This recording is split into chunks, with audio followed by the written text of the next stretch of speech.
네, 올해부터 대학의 입학 정원이 신입생 수를 넘어서는 역전 현상이 시작됐습니다.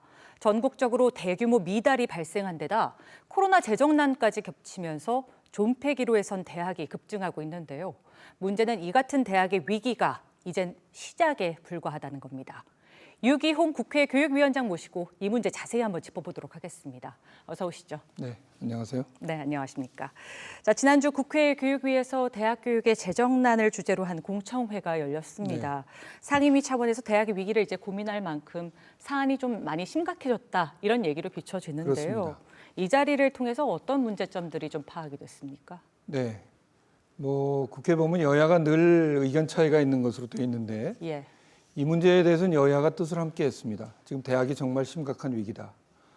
뿐만 아니라 우리나라 대학 총장님들 모두를 포괄하고 있는 5개 단체, 또 국립대, 사립대 교수님들까지 다 함께 지금 대학이 더 이상 물러설 수 없는 위기 상황에 있다는 데 뜻을 같이 하고 이제는 뭔가 획기적인 대책을 마련해야 된다 하는 뜻에서 공청회를 열었는데요. 네. 우선 아까 리포트에서도 말씀해 주셨지만 올해 대학 정원에 4만 명이 미달했습니다. 심지어는 국립대까지도 미달 사태들을 겪고 있어요.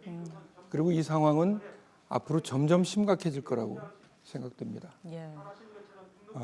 그리고 대학의 재정난이 정말 위기 상황이다라는 것이 이번에 확인이 됐습니다.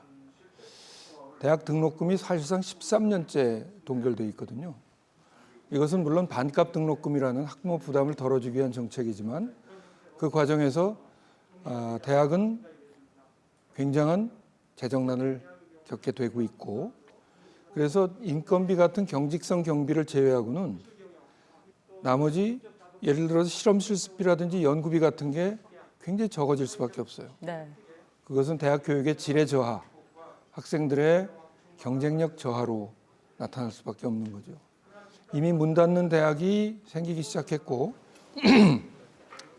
곧 법원에서 파산 선고를 받는 대학까지도 생길 정도로 대학의 재정난은 심각하다.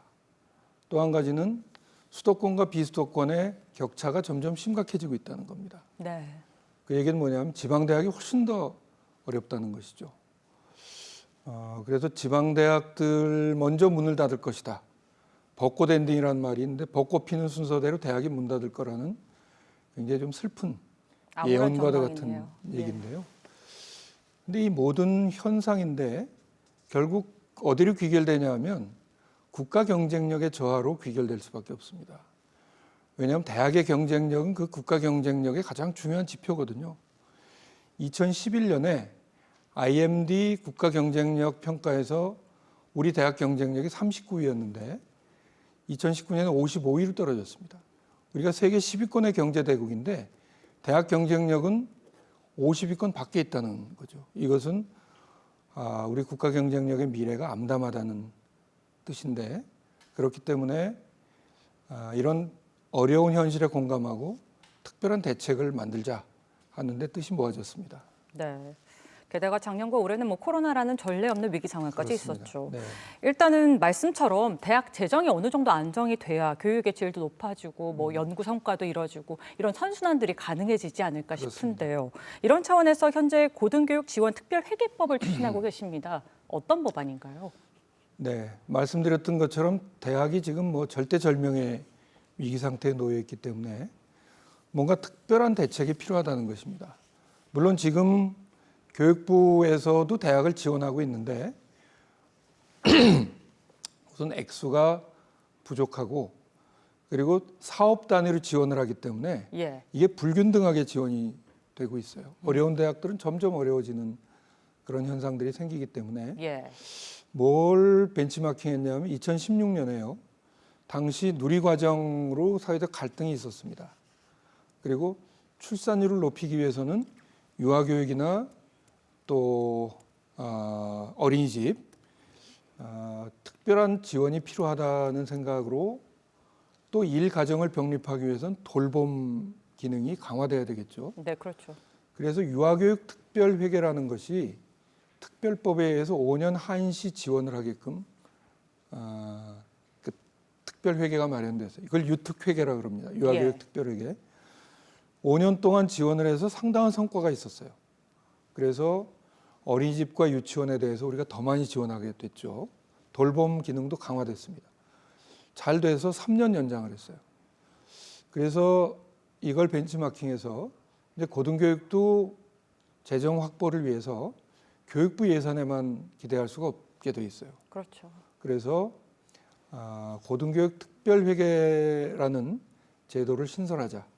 그래서 일단 5년 한시, 지금이 정말 어려운 시기이기 때문에 이 골든타임을 놓치지 않기 위해서 앞으로 5년 한시로 대학에 대해서 특별한 지원을 할 수 있는 그런 고등교육 특별회계 법을 지금 준비하고 있고, 더 많은 공감대를 만들어서 곧 발의할 예정으로 있습니다. 예, 사회적 합의가 좀 충분히 도출될 수 있도록 노력해 주시기 네. 바랍니다.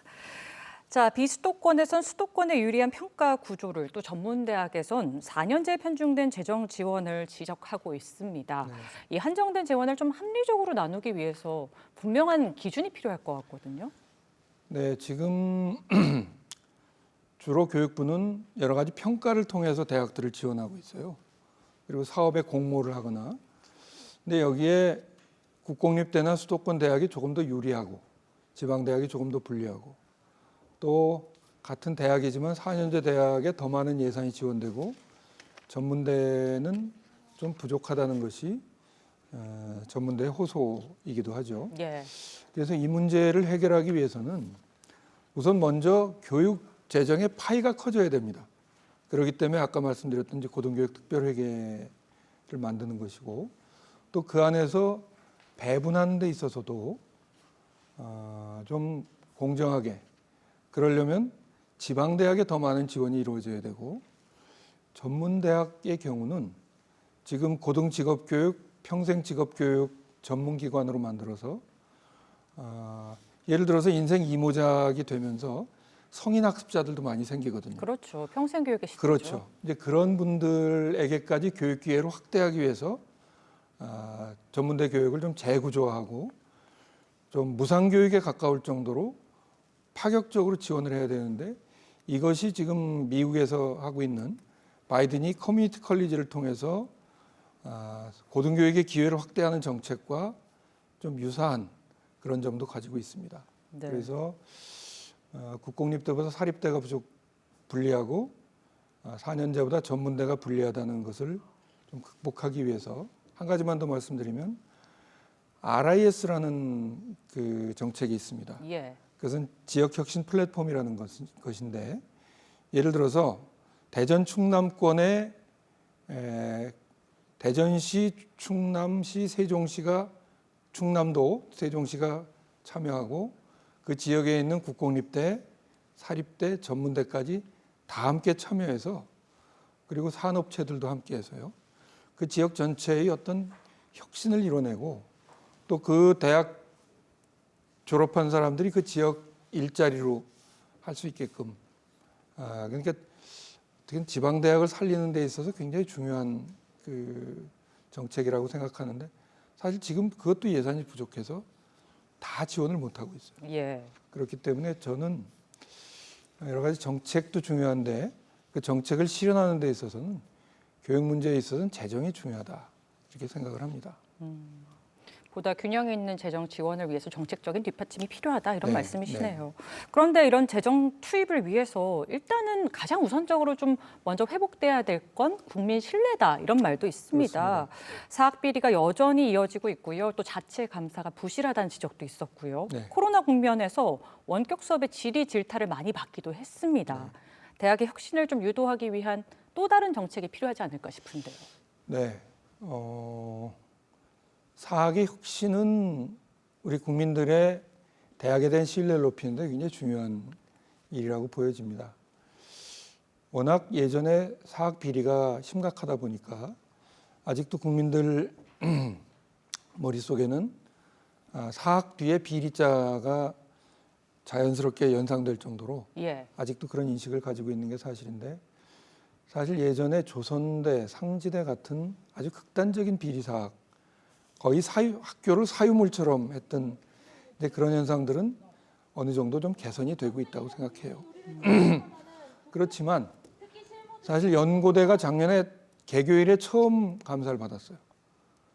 그러기 위해서는 뭐냐면 교육부의 감사 기능이 더 강화돼야 됩니다. 그렇죠. 뭔가 학교 법인카드를 가지고 유흥주점 가면 반드시 걸린다, 반드시 적발된다 할 정도로 감사 기능이 강화돼야 되고, 그리고 사립대학이라도 공공성을 더 높이는 방향으로 대학도 자체적으로 노력을 하고, 교육부에서도 대학의 공공성을 강화하는 방향으로 모든 정책들이 방향을 잡아가야 된다고 생각하는데, 그러기 위해서도 대학에 지원을 함으로써 책무성을 더 높이고 대학의 사학 혁신을 위한 그 자구적 노력을 강화할 수 있게끔 유도하는 것이 중요하다고 생각합니다. 네, 맞습니다. 네. 윤리의식과 어떤 규제 기능을 좀 강화하기 위해서 현장에서 많은 노력을 좀 부탁드리겠습니다. 네, 자, 오늘로 문재인 정부 4년 차를 맞았습니다. 네. 오랫동안 교육위에 계시면서 이 대학 교육의 중요성에 대해서 계속 강조하고 계시는데요. 네. 좀 간단하게 대학의 경쟁력 강화를 위해서 앞으로는 어떤 노력들이 하실 예정인가요? 네, 국회가 앞장서야 된다고 생각하는데요. 우리가 지금 OECD 10위권 경제 대국인데 대학에 대한 지원은 OECD 평균의 65%밖에 안 됩니다.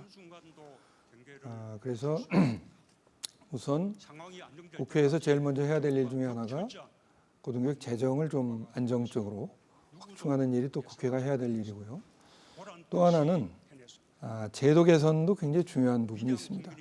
우리 대학에 좀 규제가 많은데 이거 시대에 좀 맞지 않은 경우가 있어요. 네. 한 가지만 예를 들면 EBS에서도 많이 방송을 했는데 미네르바 스쿨이라는 학교가 있어요. 네.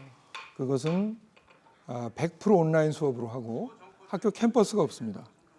근데 우리나라에서는 그런 대학을 설립하는 게 불가능해요. 왜? 우리나라는 반드시 대학은 땅을 가지고 있어야 되고 건물을 가지고 있어야 되거든요. 그러니까 새로운 시대 흐름에 맞춰서 미네르바 스쿨 같은 혁신을 이뤄내기 위해서는 제도가 바뀌어야 됩니다. 그런 제도를 개선하는데도 국회가 앞장서서 노력을 해야 된다고 보고, 지금 대학 정원도 수도권에 너무 집중되어 있습니다. 일례로 수도권 대학 정원들이 많은데 정원의 입학도 거의 수도권에 몰려 있어요. 그래서 정원의 입학을 정원 내 입학으로 바꾸면 그 숫자가 자연스럽게 지방대학의 그 학생 충원이 높아지는 효과로 이어질 수 있는데, 예를 들자면 그런 문제도 국회에서 제도 개선을 해서 지방대학에 더 도움이 되는 방향으로, 그리고 지역인재 할당제 같은 경우도 지방대학을 살리는데 큰 도움이 된다고 봅니다. 그 지역에서 대학 나온 사람들이 그 지역의 공공기관에 일정한 숫자로 취업이 될 수 있도록 하는 그런 것도 저도 법안을 발의해서 지금 추진 중인데, 국회가 제도 개선, 재정 확충을 통해서 지금 우리 대학의 위기를 극복하는 것이 대단히 중요한 책무라고 생각하고, 문재인 정부 남은 1년도 이 문제에 집중할 그런 계획을 가지고 있습니다. 네. 말씀 얘기 쭉 들어보니까요. 고등교육의 위기라는 인식이 사실 어제 오늘 하는 얘기는 아니었잖아요. 그렇습니다. 계속 타파를 위해서 힘쓰시고 계시는 것도 최대 수혜자인 어떤 국민들 입장에서 위해서 하시는 걸 텐데 네. 앞으로 현장에서 좀 정책적인 부분 많이 좀 힘써 주시기 특히 부탁드리겠습니다. 대학생들이 가장 큰 피해자거든요. 예. 대학생들을 위해서도 반드시 고등교육이 지금 이 위기를 극복해야 된다고 생각합니다. 예, 네. 알겠습니다. 사회적 논의를 도출하기 위해서 많이 좀 노력해 주시기 부탁드립니다. 오늘 말씀 잘 들었습니다. 네, 고맙습니다.